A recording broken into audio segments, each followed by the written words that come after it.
You are watching Access LaPorte County Channel 97. Coming up next is the July 9th meeting for the Michigan City Tax Abatement Committee. You can find more information for this meeting by visiting www.accesslaportecounty.org. Good morning. It is July 9th, 2025, 10 o'clock in the morning, and this is the City Council Tax Abatement Committee. President, there are 3 members of this committee. 2 of us are present, so we do have a quorum. Present also are Clarence Hulse and Liliana Franco from EDC. And somebody just came in. I need to know who they are.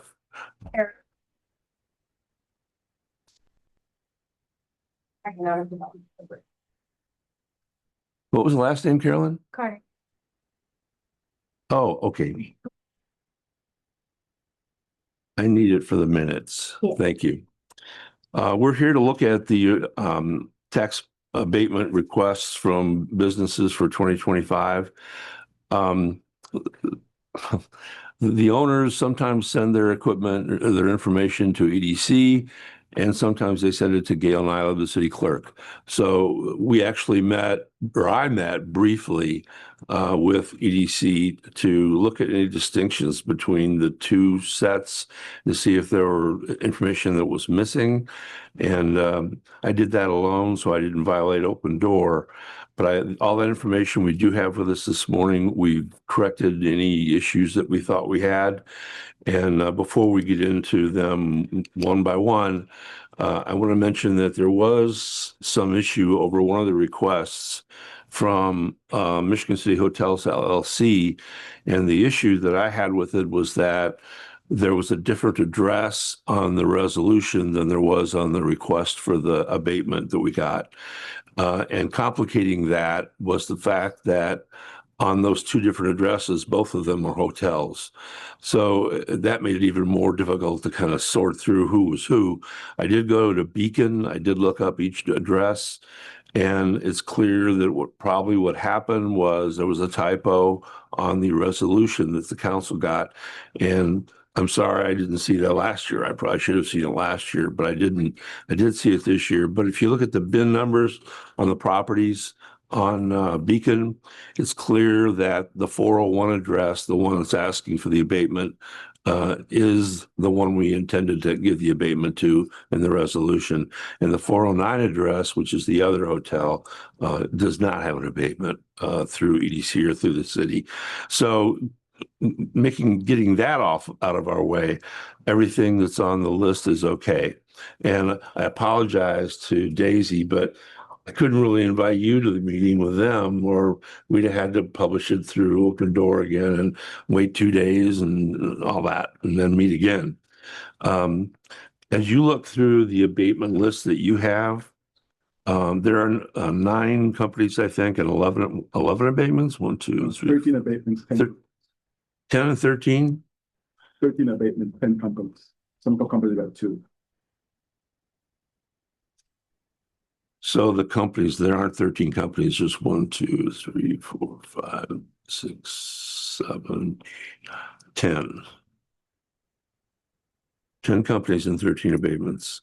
If you want to look those through, and I know you're under the gun, you're under pressure here, what are you gonna find that you don't agree with?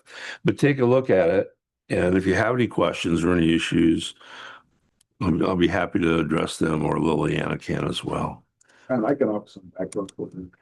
That's even better. Clarence Hulse, can you come up to the microphone? No, he's going to kill me. So by speaking back there, so I want to come to the mic. Good morning, Clarence Hulse, EDCMC Director. Councilwoman Lee, we've the last, 25 years, EDC has been working with the city, both in terms of working with new companies and existing companies to help them with incentives. And one of the city's incentives is tax abatement, given throughout the whole state by every city, every county in the state. There are 2 types, personal, which is equipment, and real estate, which is a building. And so sometimes a company will come to us to request on their behalf to council, one or both. At the next meeting next week, you'll have a company who came to you last year for a real estate tax abatement, DME. They're building a $30 million building 100,000 square feet, 80 jobs. And they did say we'll come back next year once we're almost there. Well, they're closing the building up. They got to buy equipment, about $4.5 million. So they're coming back to the council next week to ask, can we get an abatement to buy our equipment? So in the future, they'll have two. Also, they're not on the list. That's the next little quirk in abatements. Because they're building a building, even though they got it last year, they don't start paying taxes and have to file until 26 because they'll be the tax rolls next year. So even though it was approved in 24, you will see it because there's no abatement until they actually build the building. And so part of our job at the EDC is to monitor all these abatements, personal and real.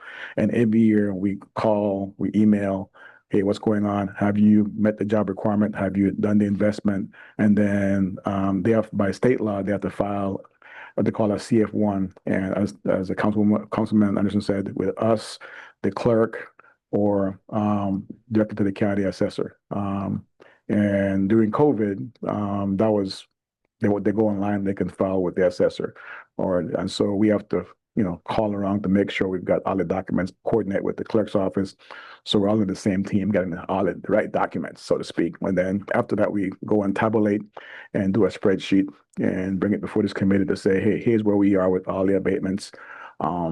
Here's who have complied, here who's struggling, and the council has a right every year to say, okay, we'll move it forward, or we can say, well, this year we're not going to do this company XYZ because it's not meeting up to its obligation. So this committee will then review and then recommend the council, hey, let's move forward.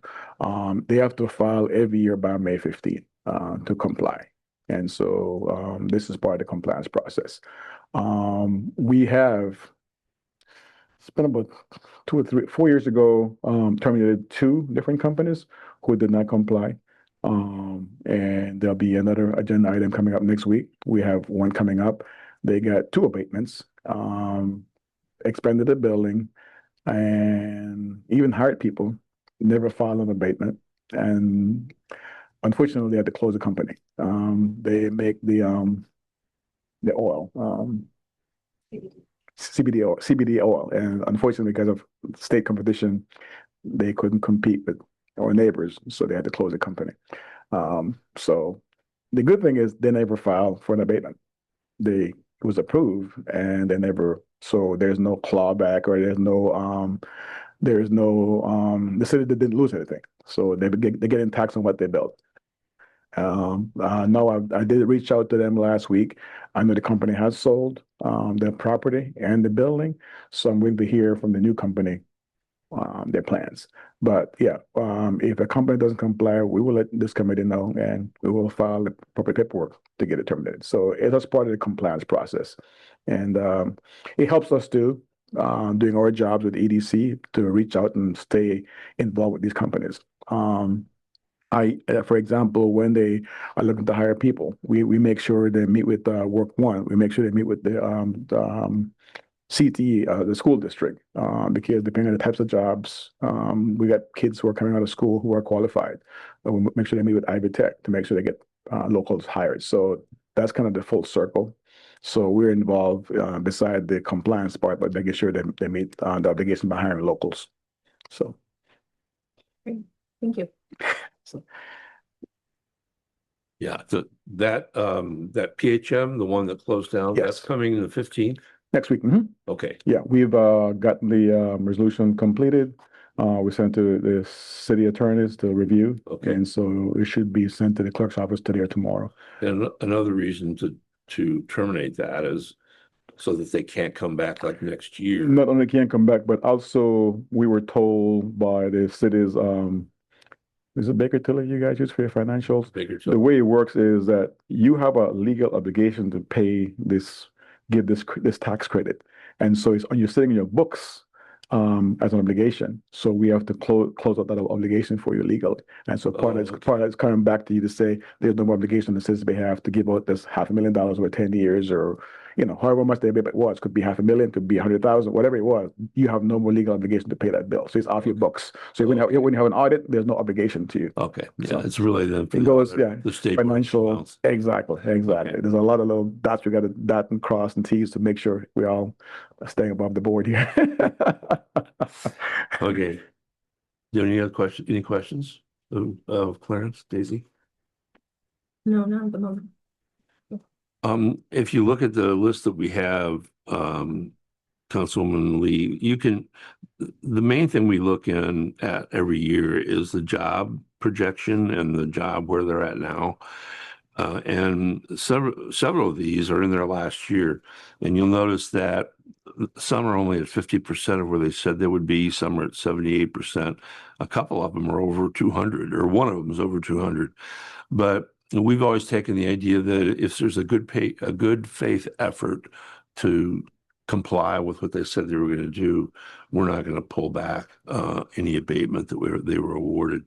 So you can see by looking at this that these are businesses that have been here, most of them for a while. They've been good citizens to the city, and they've made a good faith effort to meet their requirements under the abatement language. So all we really have to do today is decide what recommendation we're going to give to the city council on the 15th. And we can say that we recommend approval.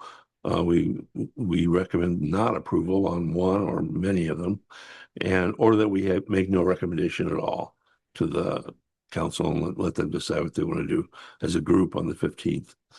So do you have any questions or any issues?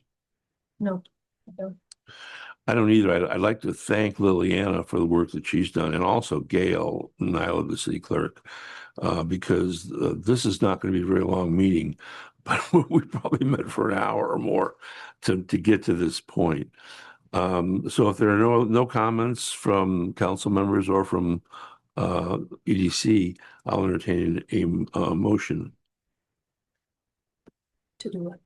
to recommend approval, or to recommend non-approval, or to recommend no comment to the council.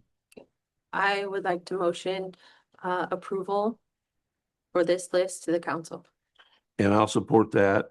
And since there's only two of us here, there are no votes. So we've got 2 votes to recommend support at the council meeting on July 15th. Any other questions? I'll entertain a motion to adjourn. Motion to adjourn. Support. We are adjourned.